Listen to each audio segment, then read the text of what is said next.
Hi friends, రైతన్న ఛానల్కు స్వాగతం. రైతులకు పశువు కిసాన్ క్రెడిట్ కార్డు సబ్సిడీపై ఆవు గేదెలు కొనుగోలు అదేందనేది వీడియోలో తెలుసుకుందాం. ఇప్పటివరకు మన ఛానల్ని సబ్స్క్రైబ్ చేయకపోతే సబ్స్క్రైబ్ చేయండి, లైక్ చేయండి, షేర్ చేయండి, కామెంట్ చేయండి.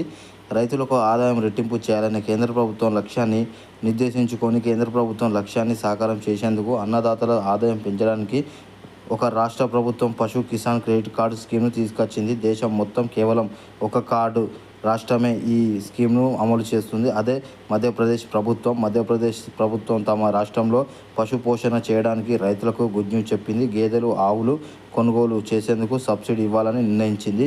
పశు పోషణ ద్వారా రైతుకు ఆదాయాన్ని పెంచే దిశగా మధ్యప్రదేశ్ ప్రభుత్వం అడుగులు వేస్తుంది. దీనికోసం మధ్యప్రదేశ్ ప్రభుత్వం పశు కిసాన్ క్రెడిట్ కార్డు అందిస్తుంది. ఈ స్కీమ్లో భాగంగానే రైతులకు సులభంగానే రుణం దొరుకుతుంది. కిసాన్ క్రెడిట్ కార్డు స్కీమ్ నిబంధనలే పశు కిసాన్ క్రెడిట్ కార్డుకు కూడా వర్తిస్తాయని ప్రభుత్వ అధికారులు తెలిపారు.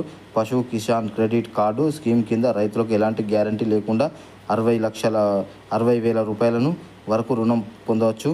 రైతులు వ్యవసాయం మాత్రమే కాకుండా పశువు, గేదెలు వంటి వాటి ద్వారా కూడా ఆదాయం పొందుతున్నారని, వారికి మరింత ప్రోత్సాహం కలిగించేలా లక్ష్యంతో ఈ స్కీమ్ తీసుకొచ్చామని ప్రభుత్వం వివరించింది. బ్యాంక్ కూడా ఈ స్కీమ్ ప్రజల్లోకి తీసుకెళ్లేందుకు క్యాంపులు నిర్వహిస్తున్నాయి. అర్హత కలిగిన వారు ఖచ్చితంగా రుణాలు అందించాలని రాష్ట్ర ప్రభుత్వం బ్యాంకులను కోరింది.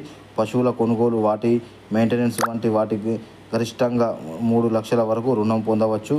పశు కిసాన్ క్రెడిట్ కార్డుపై పశువులు కొనుగోళ్లు చేసే 3% సబ్సిడీకి 15,000 అందజేస్తారు. అదే సమయంలో గేదెకు ఈ సంఖ్య 18,000గా ఉంటుంది.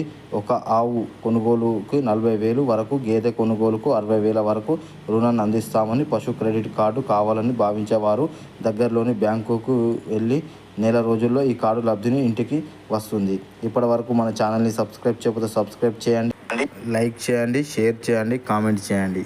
జై జవాన్, జై కిసాన్, జై భారత్.